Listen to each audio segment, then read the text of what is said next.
আসসালামু আলাইকুম ওয়া রাহমাতুল্লাহি ওয়া বারাকাতুহু।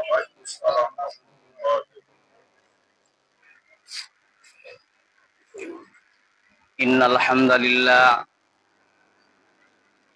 হামদালিল্লাহ নাহমাদুহু ওয়া নাস্তাঈনুহু ওয়া নাস্তাগফিরুহ ওয়া নাউযু বিল্লাহি মিন শুরুরি আনফুসিনা ওয়া মিন সাইয়্যাতি আমালিনা।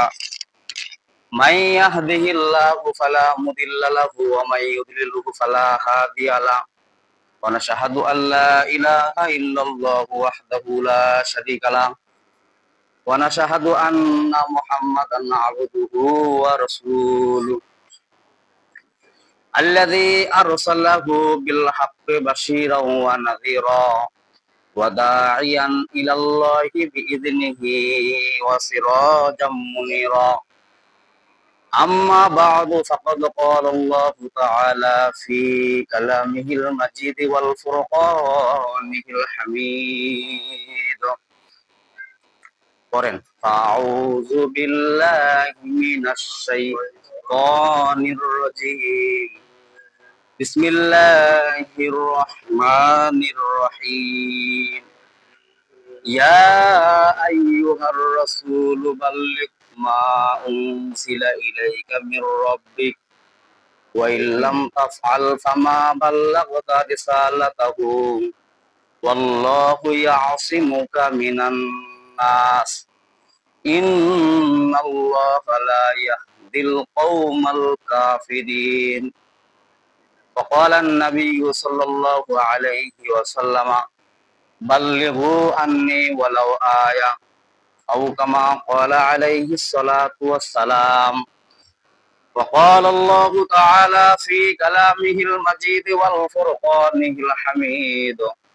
أعوذ بالله من الشيطان الرجيم. إن الله وملائكته يصلون على النبي يا أيها الذين آمنوا صلوا عليه وسلموا تسليما. درود إبراهيم করি। اللهم صل على জায়গাটা পূরণ করা সবাই আছে এখানে জায়গাটা সবাই আছে।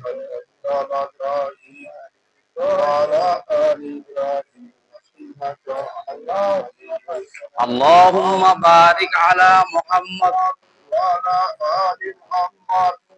كما باركت على إبراهيم وعلى آل إبراهيم إنك حميد مجيد.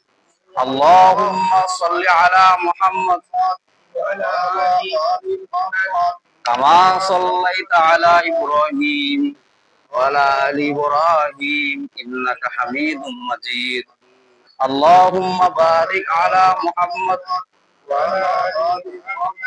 كما باركت على إبراهيم وعلى آل إبراهيم إنك حميد مجيد.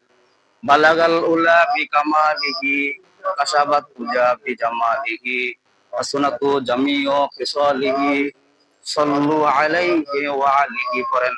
بلغ الأولى بكماله كشفت الدجى بجماله وسنة جميع خصاله صلوا عليه राहे मेरे मस्कन हवाली ये काबा बने मेरे मदफन दिया रे मदीना. बलगल उला बिकमालिही